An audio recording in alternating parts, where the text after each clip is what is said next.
Hey everybody, and welcome to the Startup Savant podcast. I'm your host, Ethan, and this is a show about the stories, challenges, and triumphs of fast-scaling startups and the founders who run them. This week on the show, we brought on David McFarland, founder and CEO of Coterie, a company who is, now these are my words, cleaning up the mess of business insurance. David is basically writing the handbook on creating a great user experience. He's combining a deep understanding of what his users need with both public information and automation to create a massively superior product. And this is in a space where the incumbents have been in business for hundreds of years. Long story short, there's a ton of good information that you're going to get from this episode. But before we start, remember to subscribe to the pod on whatever platform you're listening on. We truly appreciate your support for the show. All right, enough preamble. Let's get into my conversation with David of Coterie. David, how are you doing today? I'm doing well, Ethan. How are you? I am living the dream. I know we were chatting just a little bit before the show started, and we've talked about the monotonous gray mat that is one giant cloud surrounding Ann Arbor this morning. But we're working through that, and it's going to be a freaking fantastic day. I hope so, Ethan. All right, let's start at the beginning. Your startup is Coterie. Can you tell us what is Coterie? Yeah, Coterie is a insurtech startup. So what we do is we manufacture insurance, and that's probably a new term to a lot of people. But what I like to think about the insurance value chain as those who manufacture the insurance product. You think of like Travelers, The Hartford, State Farm, even to a certain extent, and then insurance distributors, which is the agents, the brokers, et cetera, who sell the insurance. Now, some insurance manufacturers have insurance distribution as well, right? State Farm, AmFam, Farmers at one point, Allstate, with Ethan is very familiar with them. I am. And we at Coterie, we manufacture insurance products, and we really focus on enabling the insurance distributors with specifically speed, simplicity, and service, so that they can actually make a profit off of selling small business. Because right now, small commercial is woefully underserved in the insurance space, and we started with the intent to change that. So I remember specifically in my time as an insurance agent that selling small business insurance was difficult, not only because there just was so big of a requirement for information and such extreme detailed information for every different type of policy or every different type of business you were trying to sell, but also that whenever you put in all that information, that so much of the time the insurance company just came back and said, "Hey, we don't write this." That's right. What are you all doing anything to try to solve some of these issues? Yeah. I mean, so Ethan, you at one point were an Allstate agent, and first off, when you get these small commercial policies that come in, right, like you're going to make nothing off of them, right? And you're going to spend hours trying to fill out this information, and then you're going to probably get a no anyway. Right, because I'm not even filling it out on Allstate paper. It's like I'm an Allstate agent, but it's some third-party brand that we have just some random affiliation with, and I'm filling out all of these forms that I've never seen before. Some of them are on paper, paper. This was 2014, and I shouldn't have had a pen in my hand at any point. But yeah, it was just a mess. And so it's no surprise that of the 32 million small businesses out there, 50% are uninsured, right? There's no incentive for anyone to do anything about this. And what we did was we said, okay, this is not good. This is broken. Agents don't like it. I don't think people want to go without insurance. It's just no one would serve them. So we said, what if we actually bring speed, simplicity, and service to this space? And with as little as just a name and business address, we could actually bind policies. And this has the advantage of you as the agent or broker don't need to know all the information associated with this business, right? And frankly, you're not out there measuring how far away the fire hydrant is from the business, right? Yeah. And 250 or 500 is the default answer just to get through. Right. And the customer just wants to get an insurance policy. And the faster that it's done, the agent will actually make money. And so what we do is we say, all right, come to us It's going to be name and business address. And we're going to tell you after that, we're not going to write it in seconds, or we are going to write it and it's going to be this much, complete with coverage recommendations, right? Like complete with the endorsements that you need to attach. If it's a restaurant, we say, hey, this is a restaurant. We know it. We know the employee count is this. We know the sales is probably this. And you should probably attach this restaurant endorsement and probably some higher not because, all that kind of stuff exists. And then you say, okay, yeah, looks good. Click buy. And your experience, like it took hours, right? Our average time to that bindable quote when we launched was 7.9 minutes. And right now, that's average, not like lowest possible time. Right now, it's 2 minutes, 45 seconds. That's huge. It's crazy. Like it's changed how we're doing these things. Yeah. So tell me a little more. All I need to know is the name and the business address. Sorry. Are you all going through all sorts of like public databases or other sorts of private information to kind of gather this other stuff? Or are you just judging this business on its name and saying, hey, that's a good name, let's write some insurance? Oh, it's maximally invasive. I mean, really creepy, right?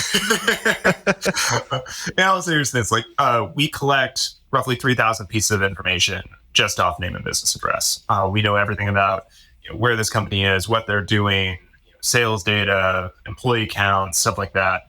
We're pulling from tons of different points of information, including even weather and traffic. I mean, you can go to Google right now and figure out like, hey, how busy is this place? We're getting that information, getting reviews, all of this so that we actually can understand what's going on at this place. And do we have it appropriately classified? Do we understand the exposures?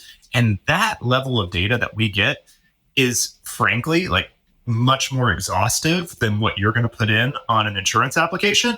And no offense to agents or brokers, but like it's also much more truthy, much more variable. Because like we can't expect the agents and brokers to put in like the perfect accurate information about like sprinkler and fire hydrant, what the building's made of. The owner doesn't know that, right? No, yeah. So we do all that for it.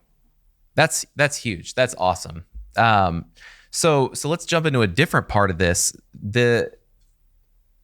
So here at Truick, we have a lot of information out there that is meant to just provide knowledge for new businesses on the types of services and that sort of thing they need. And insurance, small business insurance, has always been one of them. In fact, with my insurance background, that was actually one of the main reasons that I was kind of poached to this company, was to come in and build some of this this insurance content.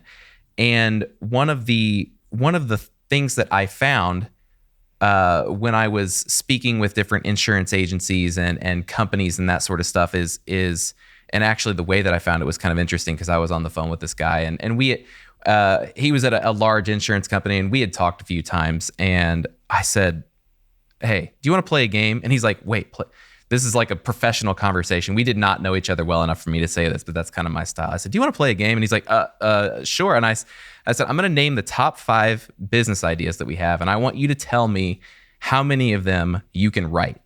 And he's like, okay, let's do it. And it turns out that he wasn't able to write 60% of those top 5 business ideas. Now, it doesn't help, I think, that one of the top was like candle making businesses, and that sounds kind of like a fire hazard. But I mean, what do I know? So this seems to be a problem. Just the appetite of business insurance providers is so narrow. Is this something that Coterie is solving, or are you guys kind of like trying to find those bread and butter, lower risk types of businesses and mostly stick to those? Yeah, that's a great question. So we built Coterie with insurance distributors in mind. So we're a fully partnership focused company. And when we thought about like, how can we really meet the needs of our partners, the concept of like class appetite, what we call it, what we're going to write, right? How broad we're going to go is a big topic. Now, you know this because you've been in insurance, like there's 2 worlds of insurance. One is called admitted, one is called non-admitted. And admitted is basically like most things. Basically, this says like if something happens to the insurance company, the state will step in and help out, beyond that. Non-admitted products is basically the Wild West, right? This is like going to a bank that's not FDIC insured, right? And right now we're an admitted product in 50 states plus DC. So we're everywhere. Okay. And I'd say we have the broadest appetite out of any of the commercial carriers. We write a very large amount of small business. And the reason is we wanted to make it very convenient for our partners to place business. Now, we're not everywhere where we want to be. We want to write those much higher risk things. But in order to do that, you have to have a non-admitted product, because simply put, you can't charge enough on an admitted product, and you can't get the right terms and conditions with a policy that says, I'm just going to cover this. It's going to give you the coverage you need, but I'm not going to cover certain things that are, more criminal and whatnot that may be normal for those types of classes. Right. So for that, you need a non-admitted product. And so we're making progress toward getting that non-admitted product. That'll probably be in 2024. But right now, I think we have a pretty large appetite, and it's really conducive to our partners. That's really cool. You and I may need to have a separate conversation after this one. We should. And we embed. So we have one of the easiest products that's completely embedded into non-traditional partners. So we work with anywhere where insurance isn't the primary thing being sold. And we can literally embed into the software or websites of our partners, take in just that business name and address, and then provide the bindable quotes and whatnot. All right. So just name and address. What if my business is brand new? What if I just started Ethan's cool plumbing service and I gave you my house as my address, which I wouldn't do. I'd give you my registered agent, but that would be even worse. We take it. We're one of that's another thing about our appetite. We knew that doing new ventures was something that we needed to do. And we built the product such that we can do new ventures. Obviously, there's less data, but we take that into account when we're considering, pricing implications and whatnot. But we're willing to take that business. Sweet. All right. Hey, I'm a happy camper. All right. I want to jump to something a little bit different. And I want to quote you in the company profile that you filled out for us that everyone can find over on startupsavant.com/podcast. And the quote is, I saw starting a business as a means to an end. The most effective and efficient way to change the insurance space in the way that I envisioned was to start my own business. Now, as I'm sure you know, and most people listening to this know, starting a business is hard. Entrepreneurship is not an easy thing. So what was it about the insurance space that you felt like you wanted to change so badly that this idea of starting a company, this difficult thing, was the easiest way to do that? I don't know if it's being altruistic or lazy, but I was at my first job. I was an actuary for the National Council on Compensation Insurance, NCCI. And I was just dumbfounded with all the data problems that we had. And I was just how are all we need to know is business name.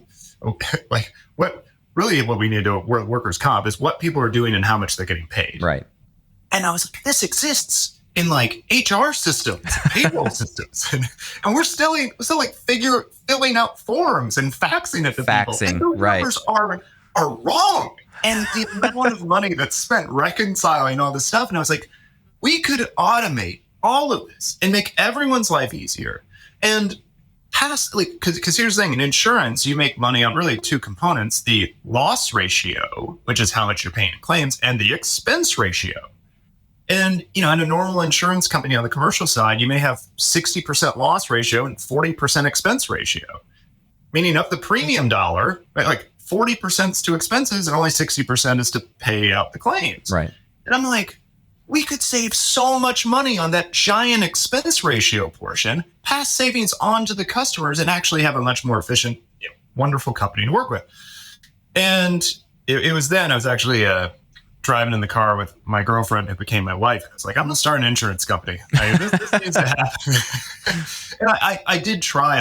I went into actuarial consulting and I attempted to help out insurance companies, and they were all dealing with the same problems. They had huge tech debt, systems built on mainframe, all this stuff that like they couldn't just layer APIs on top. Right. And so I was like, look, I can't get there from here. Right. So I basically had to, change it up and say like, all right, I'm going to do this. I'm going to start my own company. And that, don't get me wrong, that, one of the hardest things I've ever done. But anything that you like, just like truly believe is something that should be done. And, maybe I'm just really stubborn or dumb or whatever. Like, you just kind of keep trudging on. Yeah. Even though it's really hard and, not fun most of the time. Oh, absolutely. Yeah. And every time I go into my agent's office and I see them like alt tab over into AS400, and then I'm like, okay, go ahead and hand me one of those Werther's originals, so that I can just, chew on some old school candy while you play with your old school computer stuff. I'm like, come on. It is, these companies have billions and billions and billions of dollars that they're spending on silly commercials that they could be upgrading these computer systems. So good on you. Please fix this. Please. All right. So speaking of the tech and all that good stuff, I wanna spit out some really crazy jargon here and see if you can make sense of it. What is a microinsurance offering through a gig econ mobile app? So a gig econ mobile app, right? Like these are the tools that gig workers use, freelancers use to get jobs. And we've actually embedded a microinsurance offering to where you can, with a click of a button, get insurance on a per job basis. That was actually what we started with. And it was really amazing. Like just from the very app that they were getting the jobs on and the system required that they have insurance, they could just say, I'll just, click a button and get a insurance policy with Coterie just for that project. And we do it all through the app, all in seconds, pay everything right there. It was really neat experience. What kind of gigs are these? Is this like Uber drivers, or is this people that are, writing content for other people on the internet? What kind of gigs are these? It's usually nothing transportation related. Okay. We don't have commercial auto yet.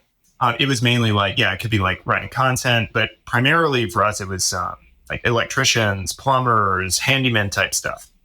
So then this is they are not necessarily insuring 100% of their business operations. They are insuring one job at Mrs. Carol's house when they want to go put in her ceiling fan. They're getting insurance for that job. Yeah. And I mean, we really recommend that the ideal thing is you get an annual insurance policy from us. Right. We can do the micro insurance stuff, but an annual policy is going to cover them for all the risks that they have, which is ideal. I mean, really, that's what you want. Sure. Was this just something that was like an easy way to get in, or what made you start with this product as opposed to going out and becoming the Coterie that we see today? Demand. It just so happened that like it was demand and a little bit strategic. So we had demand from a particular partner, and we were like, hey, let's build for this. Like someone actually wants to work with us, and we have a little bit of a go-to-market there.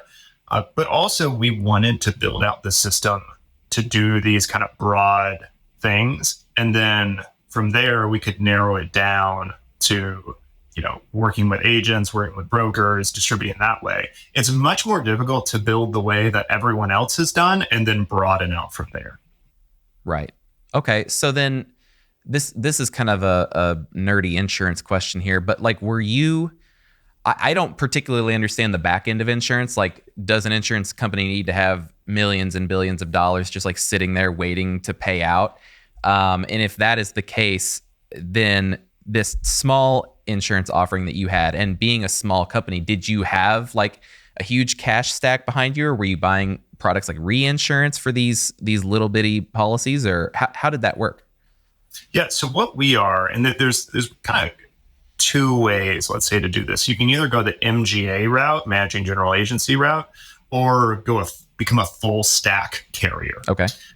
An MGA basically leases a full stack carrier. Right? They don't actually have to put $100 million in a low yield savings account, right? Like, and that's really nice because raising $100 million when you're starting off and just have an idea and a dream and a garage, it's a little different. Yeah. And so what we do is we say, all right, we're going to work with a insurance company. They're going to vest us with the authority to file these insurance products, create what we need to create, distribute, handle claims, all that kind of stuff. So they basically endow us with that. And we go out and do what we do. We don't have to handle any of the back office operational stuff. We don't talk to AM Best. They handle all that stuff behind the scenes. And we pay them a percent of the premium to do that. Usually it's around like 5%. Mm-hmm.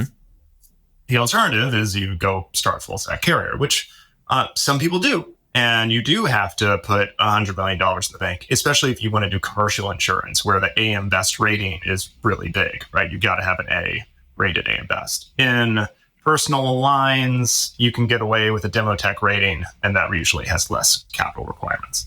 Gotcha. So this is really, there's a lot of interesting stuff here, because I think that this shows that like you can get into this agency that, or this type of model that requires, or that people would think requires so much funding to get into without, laying down the massive stacks of cash. That's super cool.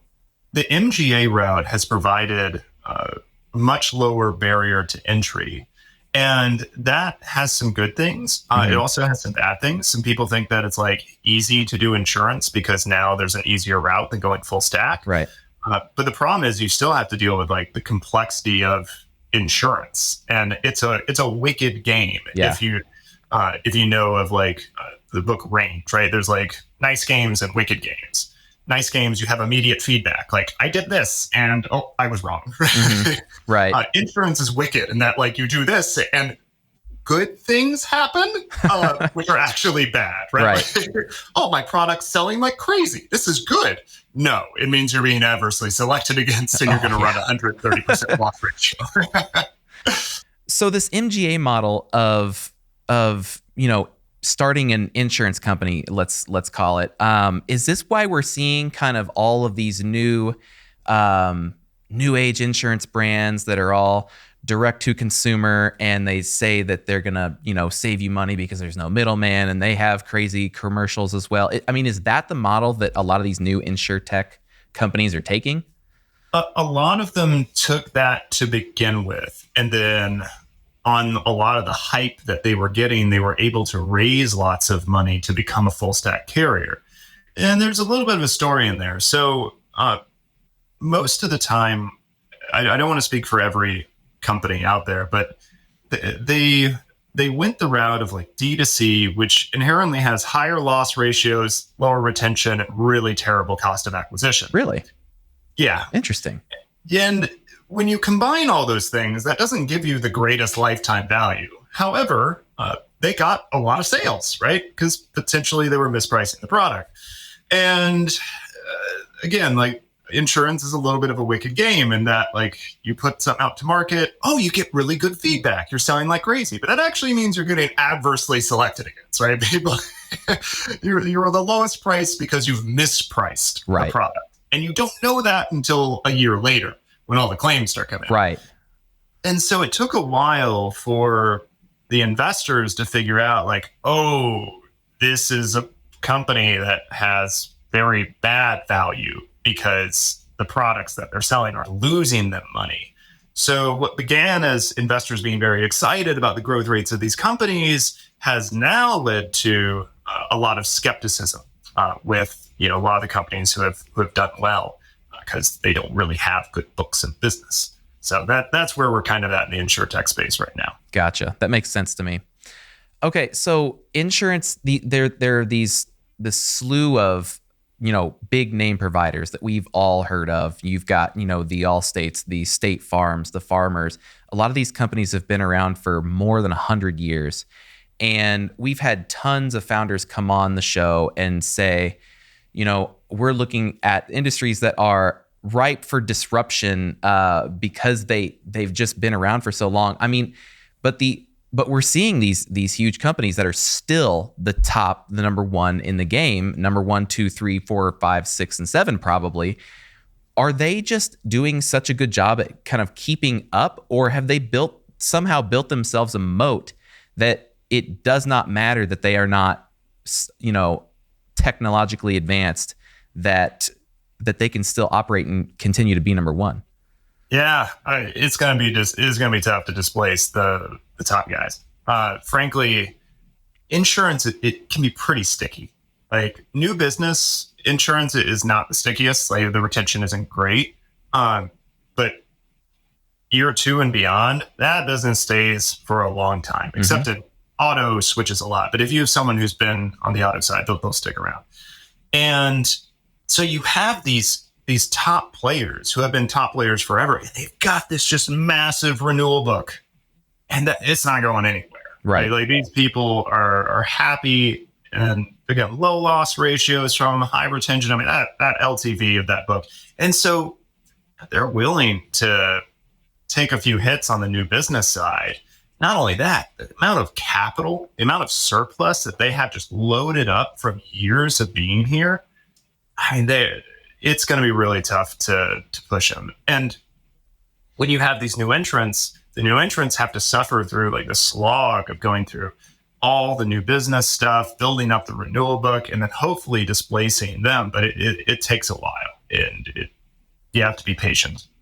So, okay. So assuming, in a couple of years, when you sell Coterie for $10 billion or whatever, and you, again, assuming that you still have this care for the insurance agents or insurance industry, and you still want to make these changes, but maybe now you've made the changes within Coterie, but everyone else is still operating the way that they're operating. Is this something that you're still going to, try to attack? I know you mentioned earlier that you kind of tried to do some insurance consulting or that sort of thing, but do you think that there could be an opportunity for, some sort of tech-based company to come in and provide a solution for these legacy names that they're actually going to be interested in taking? Or do you think that they're just fine the way that they are and they're just going to keep going? It's tough to say. I think it's possible to change things at the legacy carriers. They're making progress in that direction. The biggest issue, and I mean, it's the biggest issue. It's also the biggest opportunity. They're making so much money on allocating to where they're currently allocating. That ROI is massive. And so that's why they're just like, I'm not really concerned that we're not going to get this, multi-billion-dollar market over here because we're making billions over here. Right. And so you're like, okay, I understand that, because otherwise they'd have to invest hundreds of millions of dollars in order to change all of their systems so that they could make a small improvement in this part of their book. Right. And they're just not interested in doing that. So that leaves it out an opportunity for people like me to come in and say, well, I'll invest not hundreds of millions of dollars and take that because I don't have the debt.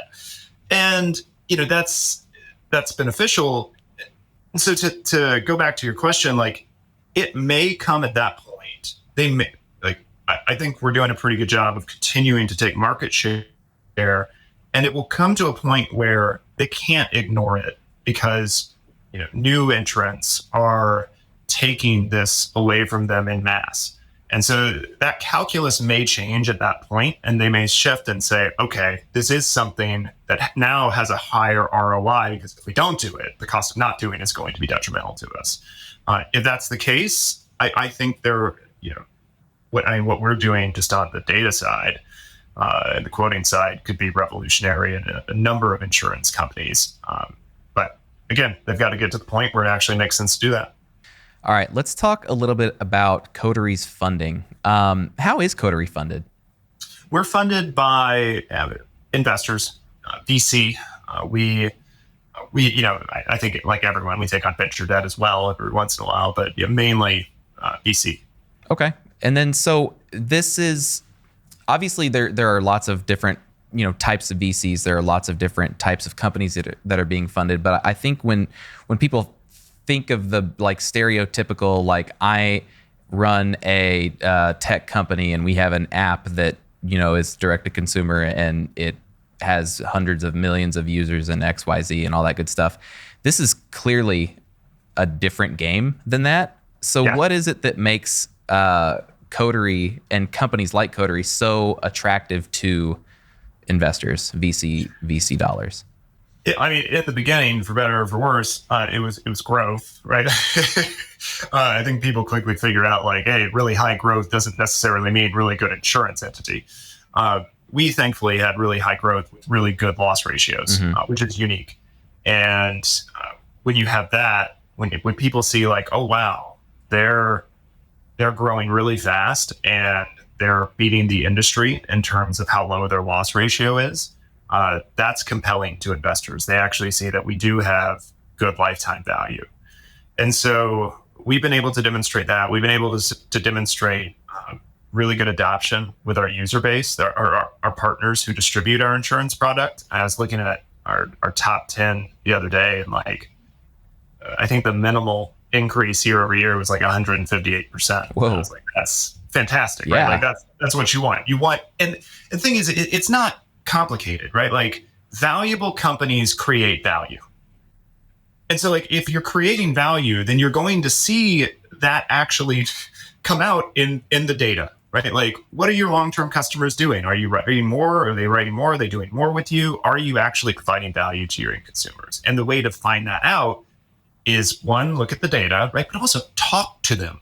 We talk to our partners a lot. User interviews where we're releasing things, we're doing our products, making those. We want to create something that's actually valuable to our partners. And so we speak to them about how we can add value. What a novel concept. It's crazy. All right. So in that profile, there's something that was mentioned called Signal NFX that you all have used to connect with investors. What is Signal NFX? Yeah, I'm a big fan of Signal by NFX. So NFX is a VC firm out in the Bay Area, and they have a free product. It's Google Signal NFX, and you can click in. They have investors by stage and by industry type, and you can just click on that. Like say, well, I'm a Series Seed company, and I'm in the agri-tech space, and you click Series Seed agri-tech, and it's just pages of investors who focus on Series Seed in the agri-tech space. That's cool. And you can see like their average check size, where they're leading, not leading, stuff like that. And from there, I literally just create lists in Excel, and then I contact my network and I'm like, send them that, like, hey, tell me who you know and if I can get an intro. That's how we do it. So even though you've got this clearly targeted list, you still try to go through your network to get that kind of soft intro, right? Oh yeah. Yeah. I if I can't get a soft intro, then yeah, I will, just cold reach out. But the soft intro definitely helps. All right. So this is going to be the most basic question that I've ever asked anyone ever, but how do you build that network that is going to get you into those rooms with those investors? That's give yourself more credit. That is a basic question, but hard answer. Yeah.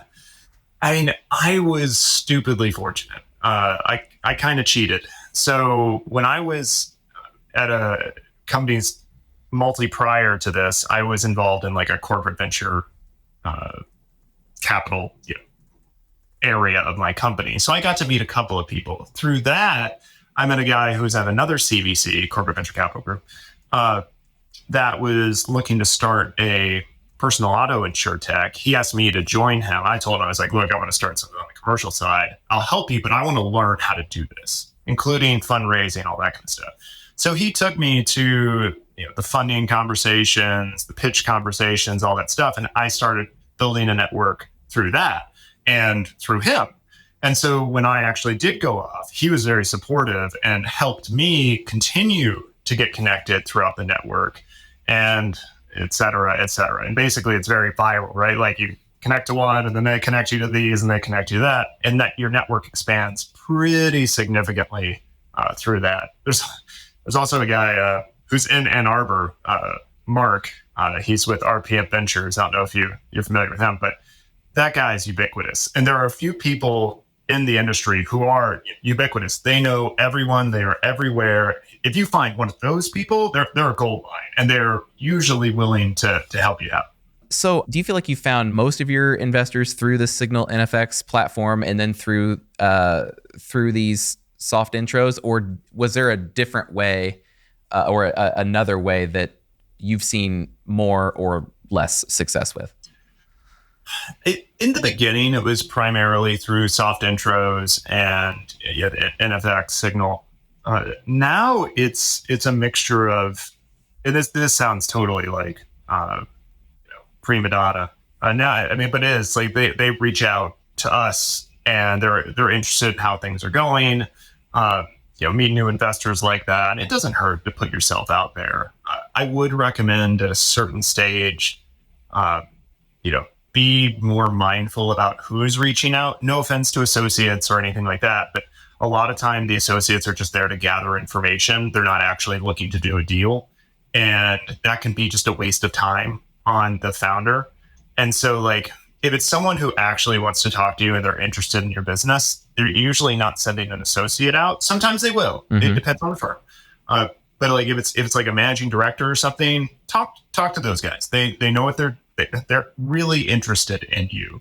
And that's another, I guess, unsolicited advice to VCs. Like if you actually want to talk to a company, like truly want to talk about something, not just gather information, maybe don't send the associates to do that work. Like send out people who can actually do the deal. All right. So this seems like a good tree to bark up. Since you're already here giving advice, do you have any other advice for either founders that are looking to get funding or VCs that are looking to write some checks? I'll start with founders who are looking for funding. I'm going to take a circuitous route to get here. I'm an actuary. We have to take tons of annoying exams over years, and we study for hundreds of hours for each one of these exams. And there's a big difference between study methods. There's the people who go and lock themselves in a room for 4 hours and study. And then there's the people who make the calendar of what they're going to do, and the people who have to, cut out all the things, and the people who research and reviews and all that kind of stuff. And they never actually get around to studying because they're so busy doing all this other stuff.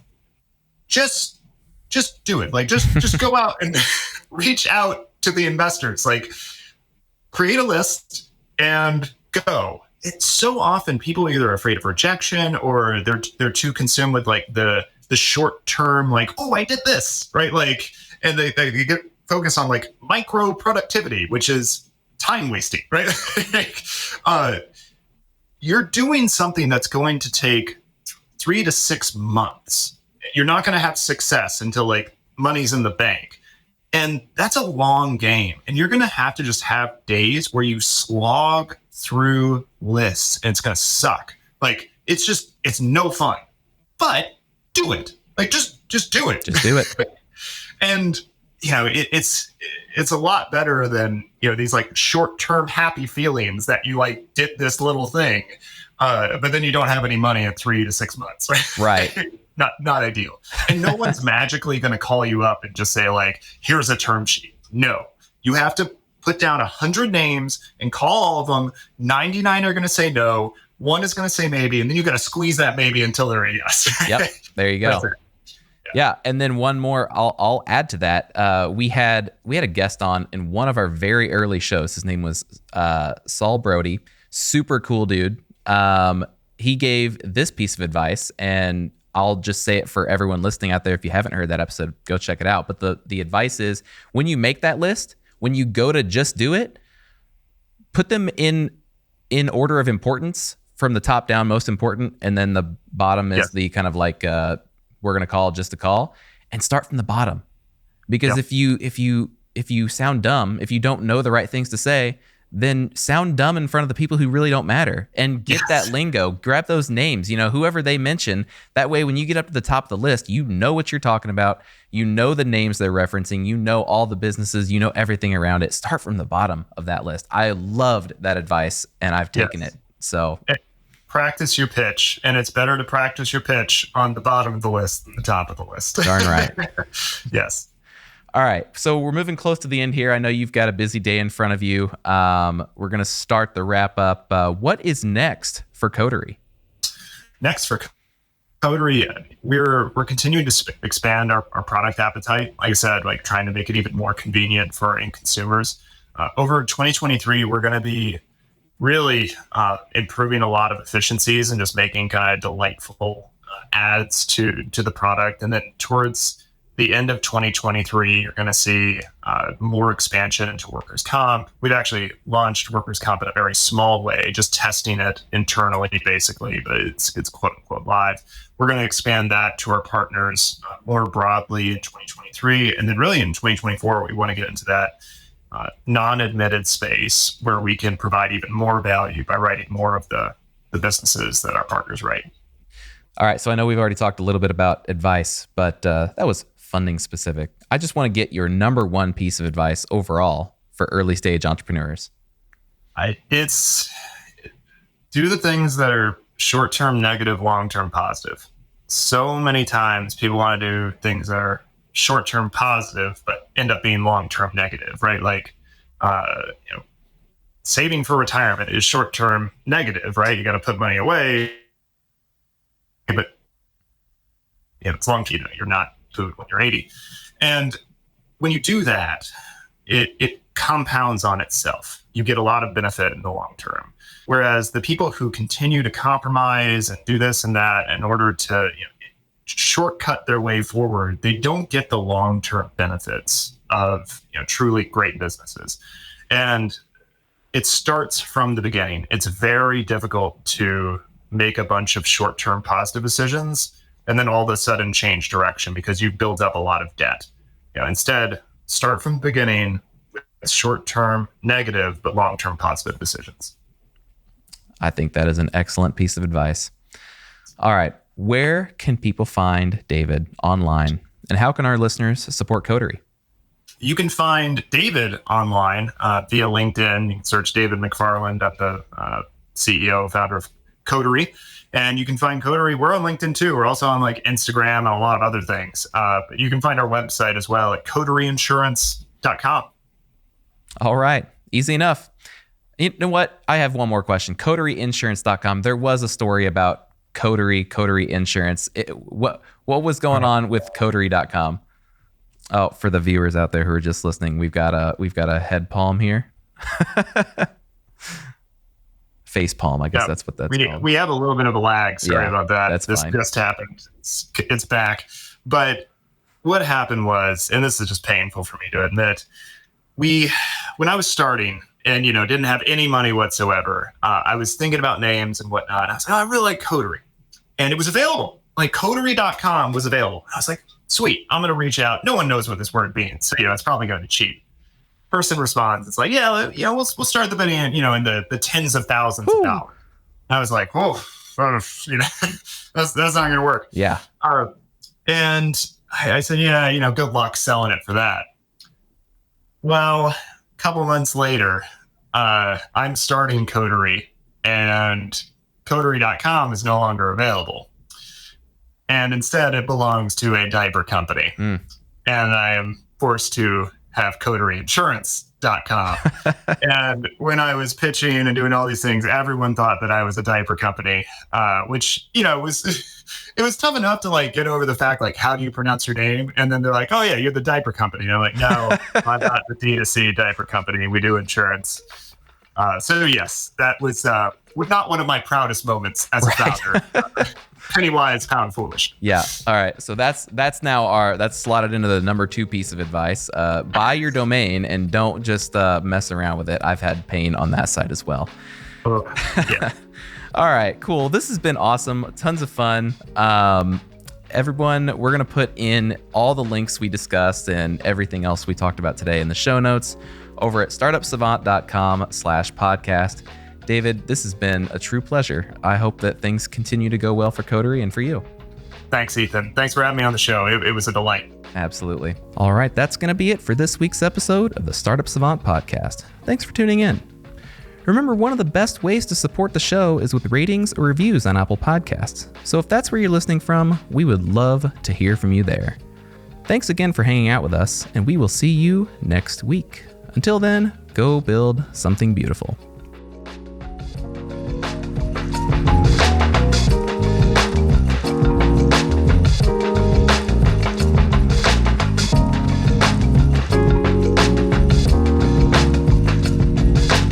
The Startup Savant podcast is produced by Truick.